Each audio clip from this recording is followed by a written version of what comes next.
What's happening, people? I'm back in the kitchen again, and today I have got the third one of these meal for ones that I bought from Asda.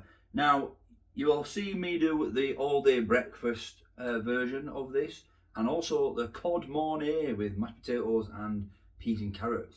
I'll link both them videos at the end of this one so you can check them out. And this is the third instalment of it, and it could be the best. It's beef stew and dumplings. Wow. Just what you want on a winter's day. It's absolutely freezing. The wood burner's on, and when the wood burner's not burning, the central heating's on. It's absolutely England. It's not great. I hate winter. I hate cold. I hate wet. And something like beef stew and dumplings is right. Cheers me up. Put some nice warm food in my belly, and really, yeah, it makes my day. So this is it. Meal for one: beef stew and dumplings. So we're going to take a look at that sleeve now, but it looks pretty damn good. So let's take a look. So here it is. I'm just going to remove the sleeve off. You can't really see much because it has been in the fridge. So we'll have a look at that when it's cooked, but this is what it should look like. It looks like you've got two big dumplings. You've got nice chunks of beef, carrots. I'm not sure why they're adding extra carrots as a serving suggestion, if there's carrots in it, but we'll see if there is. Tender British beef and hearty garden vegetables in a rich gravy topped with fluffy parsley dumplings. Meal for one, and that is a traffic light system there. 442 calories for this. So, a bit high in saturated fats if I'm honest, but for calorie count, 442, not too bad. It's 400 grams, you can freeze it. Ignore that date. This has been filmed way in advance. It's still got plenty of time in date. I just don't know when these videos are coming out. So anything else on there? So it says cooked beef with onions, swede and carrots in gravy with parsley and thyme dumplings. So it looks good. But you can freeze it, like I say, if you were. You don't have to keep these fresh, but I always find that they're better fresh. That's the nutritional information in more detail for you guys that know what we're talking about. I, of course, do not. 25 grams of protein in this, which is not too bad, to be fair. Obviously, you've got 47 grams of carbs, of which 6.1 grams is sugar. 4.9 grams of fibre as well. There's a bit of interest in the fibre content in the comments. So there you go, 4.9 grams of fibre. And that is the ingredients, all of them. Herb dumplings, 20%.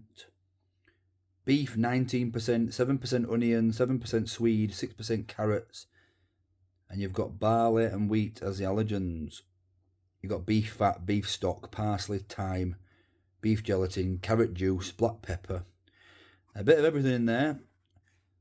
And that is the ways to cook. There, heating instructions. So you can put this in the oven for 25 minutes, or you can microwave it for 4.5 minutes. Well, I think we both know which I'm doing. I'm going to put this in the microwave for 4.5 minutes. I don't think oven cooking, you see how these are a bit hard on top? I like my dumplings soft, so I'm not going to be oven cooking it. I don't want a crispy topped dumpling. I want them soft. I'll actually be stirring it halfway through and turning it over so it's nice and soft dumplings. So, I'll get in the microwave for 4.5 minutes and I'll bring you back when it's time to have a taste. So the price of these meal for ones, it's the same as the others. So you can buy this on its own, it's £3, but you can get 3 for £7.50, which I did. So I got the cod mornay, the all day breakfast, which I'll link at the end of this video, and this. So £2.50 I paid, 400 grams, beef stew and dumplings, breakfast, £2.50. It's not bad, is it? The breakfast was decent. I did finish the breakfast off in the air fryer, which is a must. The cod mornay I just microwaved, and this one I'm just going to microwave. But I generally feel that microwaving is okay. Breakfast, just because of the sausage and bacon, that's why I finished it off in the air fryer, and the hash browns, and it worked a treat. So there's arguments for both. This has been in for 2.5 minutes now, so what I'm going to do is, like I say, I'm going to turn over them dumplings. I'm going to give it a bit of a mix up. We can have a look at it, and then I'll bang it back in for the other 2 minutes, and then we'll have a taste. So that's 2.5 minutes.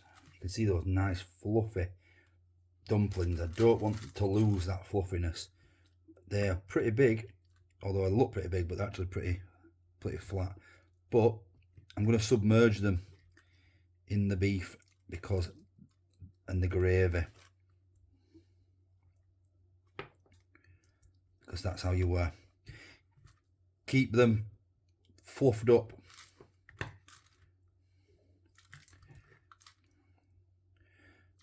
Looks pretty good, this, and tell you what, it smells pretty good as well. Right, back in for 2 minutes. So that is ready. Now, I know a lot of you guys asked me to decant it from these tubs onto plates, but a stew's got to go in a bowl. So that's what we're going to do. We're going to pour this into this bowl. Looks nice and thick, this stew. Wow. Ooh, it's red hot. I will get it all out, don't worry.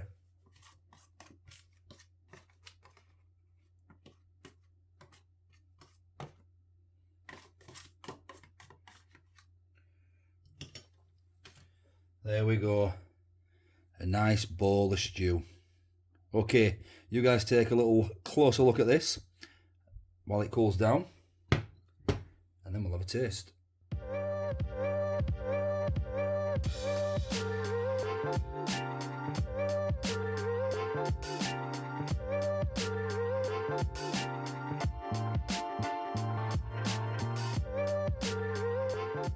Important taste time now. The bowl's a little bit hot, so a little towel underneath there just to save my hand. You've got some absolutely incredible chunks of beef. Look at that. Let's see how tender this beef is. Oh wow.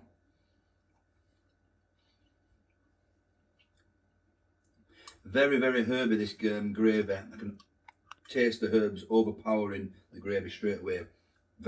A bit, or unless it's the parsley that's coming off the dumplings, because it tastes like parsley a lot. You've got carrot and swede chunks in there as well.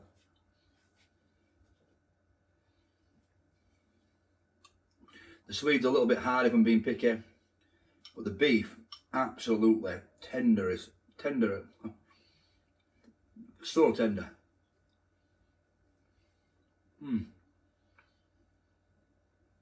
The beef just melts in your mouth. Right, what I'm really looking forward to on a beef stew and dumplings is the dumplings. I want to see nice fluffy dumplings. Look at that.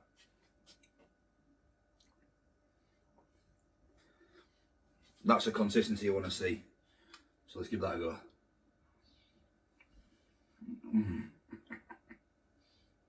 Oh wow. I love dumplings.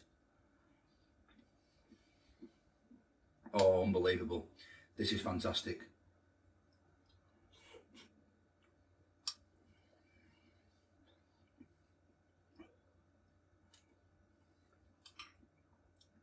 The only letdown for me is the gravy.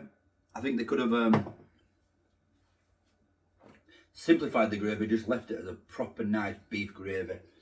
Just say it's a rich gravy, but I think it's rich. It's too rich. It's with the too herby, too parsleyfied. But overall, it's really nice. The dumplings are spectacular. Some of the best dumplings I've ever had in a microwavable beef stew. Obviously not as good as when I get the slow cooker out and I make my own, which I have done on this channel. The only reason I don't do that is because my girls, as you all know, are very picky. They ain't going to eat this. So they don't eat beef stew, they don't eat dumplings. It's just not their thing. So if I make a big beef stew in the slow cooker from home, homemade, like from scratch, I have to either give it all to my mum and dad and my sisters and her kids, or I've got to eat it every day, 3 times a day for about 3 days. And it gets a bit monotonous, it gets a bit boring. So I like variation, me and my food, which is why I've been enjoying doing this food reviewing so much. But that, for a microwavable version, is absolutely spot on. I give that an 8.5 out of 10. Really nice, highly recommend it. £2.50, less than 5 minutes in microwave. Easy peasy. Let me know what you think if you've had it, or what you think just by looking at this. Thanks for watching, and I'll catch you on the next one. Doing a great job. Just Did somebody say just? What's happening, people? Back in the kitchen again. Hope you're all fantastic. Thanks for watching. special.